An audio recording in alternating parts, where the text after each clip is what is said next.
മുക്സിനാണ് കൊച്ചിയിലെ വിവരങ്ങൾ നൽകിയത്. കൊല്ലത്ത് നിന്ന് ലിജോ റോളൻസ് കൂടി എന്നോടൊപ്പം ചേരുന്നു.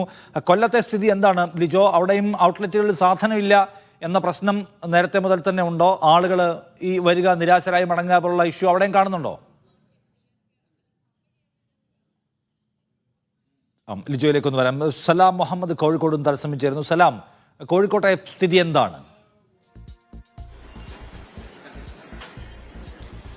നിഷാദ്, സർക്കാർ അകപ്പെട്ട സാമ്പത്തിക പ്രതിസന്ധി അക്ഷരാർത്ഥത്തിൽ വരച്ചു കാണിക്കുന്ന ഒരു നടപടിയാണ് ഇപ്പോൾ സർക്കാരിന്റെ ഭാഗത്തുണ്ടായിട്ടുള്ളത്. 13 ഇന സബ്സിഡി ഇനങ്ങൾക്ക്, സപ്ലൈകോയിലെ 13 ഇന സബ്സിഡി ഇനങ്ങൾക്ക് വില കൂട്ടാനുള്ള ഒരു തീരുമാനം സർക്കാർ എടുത്തിരിക്കുകയാണ്. ഇത് വലിയ രീതിയിൽ സാധാരണക്കാരായ ജനങ്ങളെ തന്നെയാണ്, ഏറ്റവും ദരിദ്ര വിഭാഗങ്ങളിലും പെടുന്ന, കൂടാതെ മധ്യവർഗത്തെ കൂടി വലിയ രീതിയിൽ ബാധിക്കുന്ന ഒരു നടപടിയാണ് ഉണ്ടായിട്ടുള്ളത്. നമുക്ക് ഇവിടുത്തെ എത്തിയിട്ടുള്ള ആളുകളോട് തന്നെ ചോദിക്കാം. ചേച്ചി, സാധനങ്ങൾ മേടിക്കാവുന്നതാണ്? സ്ഥിരം വരാറുണ്ടോ? സ്ഥിരമാണ്. ഞാൻ ഇവിടുത്തെ സ്ഥിരം കസ്റ്റമറാ. 14 വർഷമായി ഇവിടെ തന്നെ വാങ്ങുന്നത്. എന്ത് സർക്കാർ വില കൂട്ടാനുള്ള തീരുമാനം, സബ്സിഡി ഇനങ്ങൾക്ക് വില കൂട്ടാനുള്ള ഒരു തീരുമാനം എടുത്തതായിട്ട് അറിഞ്ഞായിരുന്നു? അറിഞ്ഞിരുന്നു. എങ്ങനെ ബാധിക്കും? സാധാരണ ഞങ്ങളിപ്പോഴുള്ള പാവങ്ങൾക്ക് നല്ലോണം ബാധിക്കും. പിന്നെ ചെറുപയർ, കടല, ഇപ്പൊ ഞാൻ ഇതിൽ കുറച്ച് തോന്നെ സാധനങ്ങൾ ഞാൻ വാങ്ങുന്നതാ.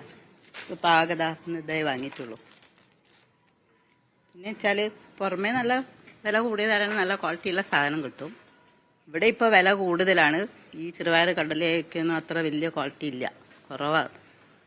പിന്നെന്താ സർക്കാരിനോട് എന്താ പറയാനുള്ളത്? പാവപ്പെട്ട ജനങ്ങൾക്ക് ജീവിക്കണ്ടേ?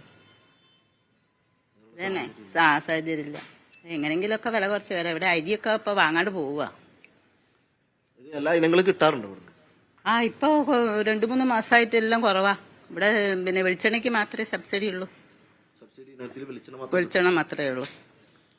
എനിക്കൊന്നും പറയാനില്ല. സർക്കാരിനോട് എങ്ങനെങ്കിലും ഇതിനൊരു തീരുമാനം ഉണ്ടാക്കണം, ഇത്രയേ ഉള്ളൂ.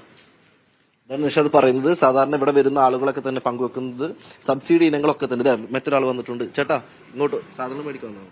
അതെ, ഇവിടെ ഞാനിവിടെ മാസത്തിൽ 1-2 പ്രാവശ്യം വരുന്ന ആളാണ്. അപ്പം അരിയൊന്നും ഞാൻ ഇവിടുന്ന് അങ്ങനെ വാങ്ങില്ല.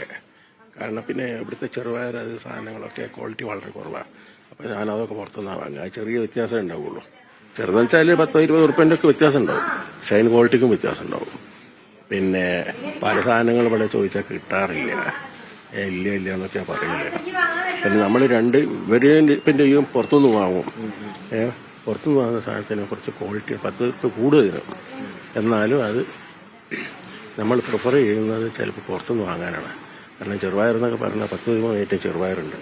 ചെറുപയറിന് ഇവിടെ വില കുറവാന്ന് പറഞ്ഞാൽ ആ വില കുറവ് ചെറുപയർ കഴിക്കുമ്പോൾ അറിയാം. പുറത്തെ ചെറുപയർ വേറെ. അപ്പം അങ്ങനെയാണ് ഇതിൻ്റെ സ്ഥിതി. അപ്പോൾ ജനങ്ങൾ എന്ന് പറഞ്ഞാൽ എല്ലാവർക്കും ഇപ്പോൾ പുറത്തൊന്നും പോയി അങ്ങനെ വാങ്ങാൻ പറ്റിയെന്ന് വരില്ല. പിന്നെ കുറച്ചാൾക്കൊക്കെ അങ്ങനെ കുറച്ചൊക്കെ പൈസ കൊടുത്തിട്ട് വാങ്ങാൻ പറ്റുള്ളൂ. പക്ഷെ അങ്ങനെ വരുന്ന ആളുകൾക്ക് ഇവിടെ പലപ്പോഴും സാധനങ്ങൾ കിട്ടുന്നില്ല. ഇവിടെ വന്നങ്ങ് മടങ്ങിപ്പോകും. ഒരു നിവൃത്തിയില്ലല്ലോ, വേറെ എന്ത് ചെയ്യാനാണ്. പിന്നെ ചില ആൾക്ക് സബ്സിഡി ഇനങ്ങൾക്ക് വില കൂട്ടാനുള്ള ഒരു തീരുമാനം കൂടി ഇപ്പോൾ സർക്കാർ എടുത്തിട്ടുണ്ട്. സബ്സിഡി ഇനങ്ങൾക്ക് വില കൂട്ടിയാലും കുഴപ്പമില്ല, ആരും വാങ്ങൂലെന്നുള്ളൂ. വേറെ പ്രശ്നമൊന്നുമില്ല. ആളുകൾക്ക് ഇവിടെ തന്നെ വാങ്ങിക്കൊള്ളുന്നില്ലല്ലോ. ആളുകൾ വേറെ എവിടെയും പോയി വാങ്ങും. അത്രയേ ഉള്ളൂ. അതിൽ കാര്യം അത്രയേ ഉള്ളൂ. അതിന്റെ കാര്യം അതാണ് നിഷാദ് പറയുന്നത്. ആളുകളൊക്കെ തന്നെ ഇവിടെ നേരത്തെ സാധനങ്ങൾ ലഭ്യമല്ല. വിവരങ്ങൾ കോഴിക്കോട് നൽകിയത്. സബ്സിഡി ഇനങ്ങൾക്ക് താരതമ്യേന വില കൂട്ടാൻ എന്ന് വെച്ചാൽ വിപണി വിലയ്ക്ക് ഒപ്പിച്ച് വില ഉയർത്താൻ. വിപണി വിലയോട് അത്ര അല്ല, വിപണി വില എത്രയാണോ അതിൻ്റെ 35% സബ്സിഡി ഉണ്ടാകും. 10 രൂപയുടെ സാധനത്തിന് 6 രൂപ ആയിരിക്കും അവിടെ വില. അതിൽ താഴെയുള്ള വിലയ്ക്ക് വിൽക്കാൻ കഴിയില്ല ഇപ്പോഴത്തെ സാഹചര്യത്തിൽ എന്നാണ് സർക്കാർ എടുക്കുന്ന നിലപാട്.